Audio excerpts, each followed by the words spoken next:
Assalamualaikum warahmatullahi wabarakatuh. Alhamdulillahi rabbil alamin wa bihi nasta'inu ala umurid dunya waddin wa ala alihi wa sahbihi ajma'in. Allahumma salli ala Muhammad wa ala ali Muhammad amma ba'd. Kaum muslimin yang berbahagia dan dimuliakan Allah. Rasa-rasanya kita ini hidup senantiasa diwarnai dengan pernik-pernik aneh, ajaib tapi realistis. Kadang-kadang di antara kita ini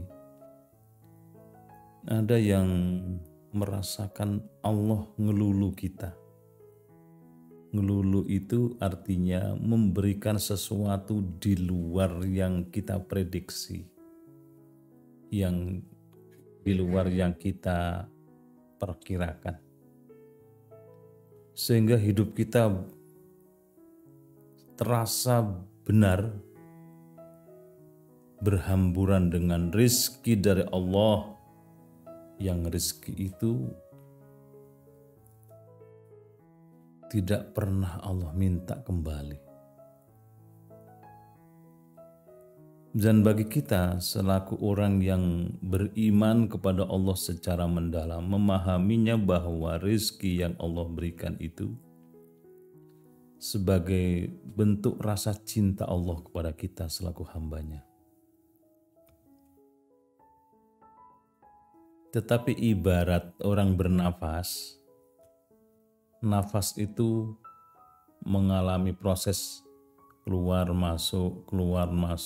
Begitu juga rizki, naik turun, datang hilang, naik turun, begitu seterusnya. Dan kalau kita sudah bicara tentang rizki, maka tidak boleh membatasi bahwa rizki itu hanya sifatnya uang. Seluruh yang kita rasakan ini rizki dari Allah. Bisa memandang rizki dari Allah, mencium rizki dari Allah, mendengar rizki dari Allah, meraba rizki dari Allah. Bahkan yang tampak dan tidak tampak semuanya datang dari Allah Subhanahu wa ta'ala. Bisa bernafas dengan lega, rizki dari Allah. Bayangkan kalau kita sedang sesak nafas. Bagi orang-orang yang mengalami sesak nafas luar biasa, nikmatnya bernafas lega itu. La in syakartum la azidannakum wa la in kafartum inna adabi lasyadid. Kalau engkau bersyukur terhadap nikmatku, aku tambah, kata Allah. Aku tambah. Coba Allah kasih sayang kepada kita. Kalau bersyukur aku tambah, tetapi kalau kufur kau tutup-tutupi, tidak mau tahu bahwa itu nikmat dari Allah, ingatlah kata Allah, siksaku pedih. Siksa Allah bukan dibayangkan hanya di akhirat. Di dunia juga siksa Allah akan datang kepada kita. Ketika kita merasakan kecemasan yang mendalam, ketika kita galau dalam hidup kita, ketakutan yang luar biasa, itu semuanya adalah siksa yang Allah kirimkan kepada kita karena kita mungkin kurang bersyukur. Dan syukur yang kita ucapkan pertama adalah dengan lisan kita, Alhamdulillahirabbil alamin. Segala puji bagi Allah yang menciptakan alam semesta ini dengan seluruh pernik-perniknya, kelengkapannya. Bersyukur kepada Allah yang menciptakan alam semesta termasuk kita. Yang kedua, bersyukur itu dengan perbuatan kita. Orang yang bersyukur maka ibadahnya bertambah-tambah, tambah taat, tambah banyak zikrullah, banyak membaca Al-Quran, banyak bertaubat kepada Allah. Semuanya bagian dari syukur secara lisan kita dan perbuatan kita. Maka orang yang bersyukur itu akan mendatangkan kekaguman Allah. Allah merasa kagum kepada orang yang sudah tua renta tapi dia masih istiqomah, sungguh-sungguh, ikhlas hati datang ke tempat sujud. Diangkatnya tangannya tinggi-tinggi, Allahu Akbar, Allah Maha Besar. Allah dikatakan Allah Maha Besar, selain Allah kecil. kemudian kita merasakan betapa Allah sangat dekat kepada kita. Qad aflahal mu'minun, sungguh untung orang beriman itu, alladzina hum fi sholatihim khasyu'un, yaitu mereka yang sholatnya khusyuk kepada Allah. Singkat kata, kaum muslimin yang berbahagia dan dimuliakan Allah, kenikmatan yang Allah berikan kepada kita itu, kenikmatan yang luar biasa yang kita rasakan setiap saat, yang tidak ada jeda, dan Allah tidak minta kembali. Satu ketika kemudian Allah ingatkan kita, dicabutnya kenikmatan satu demi satu, kesehatan dikurangi, materi dikurangi, pandangan berkurang menjadi kabur, pendengaran mulai tidak jelas, kesehatan dan sebagainya Allah kurangi. Dan di saat seperti itu maka kita hendaknya senantiasa fafirru ilallah, larilah kepada Allah. Bukan sekedar lari, tetapi kita ikuti apa yang Allah perintahkan. Ud'uni astajib lakum, mintalah kepadaku. Kau minta apa manusia? Mintalah kepadaku. Minta rezekiku, tambah rezekinya. Minta kenikmatan, ku tambah kenikmatannya. Minta apa saja Allah akan berikan kepada kita semua. Sehingga orang yang bersyukur kepada Allah itu akan bertambah-tambah. Bahkan kalau kita merasakan masih kurang, curhatlah kepada Allah. Rasul Muhammad SAW pernah menyatakan, di antara hamba Allah yang paling berat cobaan dan ujiannya adalah aku, kata beliau. Aku, kata Rasul. Tapi Rasul tidak pernah curhat kepada sesama manusia. Rasul tidak pernah mengeluh, tidak pernah sambat. Rasul hanya curhat kepada Allah di keheningan malam, di saat orang lain terbuai oleh mimpi dan tidur yang sedang dirasakannya di keheningan malam itu. Rasul bangun, kemudian bersuci, hamparkan sajadah. Kemudian di situ Rasul menyatakan Allahu Akbar, berdialog dengan Allah. Selesai sholat, kemudian Rasul menyampaikan seluruh unek-unek yang ada dalam benaknya. Disampaikannya, kalau kita seorang guru, mari kita sampaikan kepada Allah, curhat kepada Allah tentang profesi kita. Ya Allah, mudah-mudahan anak didik saya diberikan kelancaran memahami ilmu-Mu ya Allah. Si fulan sebut namanya siapa yang dianggap di kelasnya agak berat, mohonkan kepada Allah supaya dimudahkan otaknya, diencerkan. Kalau kita sebagai pedagang, mari curhat kepada Allah dengan profesi kita itu, mudah-mudahan kita senantiasa diluruskan dalam melangkah, tidak main tipu takaran, dan kita tidak mau melakukan hal-hal yang tidak dibenarkan agama. Kalau kita sebagai pegawai, mari kita bekerja secara lurus dengan niat berangkat dari rumah menuju kantor, bismillahi tawakkaltu 'alallah la haula wala quwata illa billah. Maka proses perjalanan dalam rangka ibadah, rezeki yang kita peroleh, rezekinya barokah. Dan rezeki yang barokah itu akan membuat keluarga kita, keluarga yang sakinah mawaddah warahmah. Indah sekali kaum muslimin yang berbahagia kalau kita mau merenungi apa itu yang disebut dengan curhat kepada Allah. Renungkan bahwa hati kita dengan Allah sangat dekat. Dan Allah yang menegaskan wa nahnu aqrabu ilaihi min hablil warid. Aku, kata Allah, dengan mereka itu, orang-orang yang beriman, lebih dekat dari urat lehernya. Aku sangat dekat dengan mereka. Secara kejiwaan, Allah lebih dekat dari urat leher kita. Kalau kita pegang urat leher kita, begitu dekat dengan kita. Dan Allah lebih dekat dari urat leher kita itu. Entah bagaimana menggambarkannya. Maka karena kedekatan kita dengan Allah, setiap bisikan, detak jantung kita, harapan yang muncul di benak kita, Allah sudah mendengarnya. Tidak diucapkannya pun Allah sudah memahaminya. Kenapa kita harus berdoa?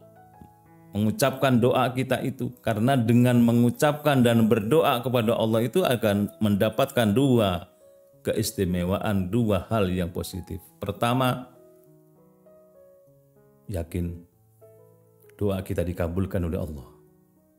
Yang kedua, kita mendapatkan pahala karena kita melaksanakan perintah Allah untuk berdoa. Itu tadi, ud'uni astajib lakum. Mintalah kepadaku, aku kabulkan. Itu perintah Allah berdoa.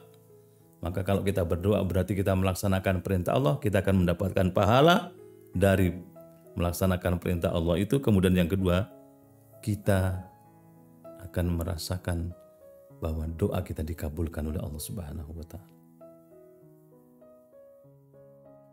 Kaum muslimin yang berbahagia dan dimuliakan Allah Subhanahu wa taala. Mari kembali lagi kita curhat dan curhat kepada Allah. Karena orang yang curhat kepada Allah itu insya Allah dirinya akan merasakan betapa getaran jiwa kita itu akan ditangkap oleh Allah sebagai sebuah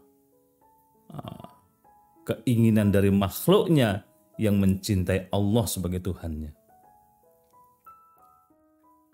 Inilah kaum muslimin yang berbahagia.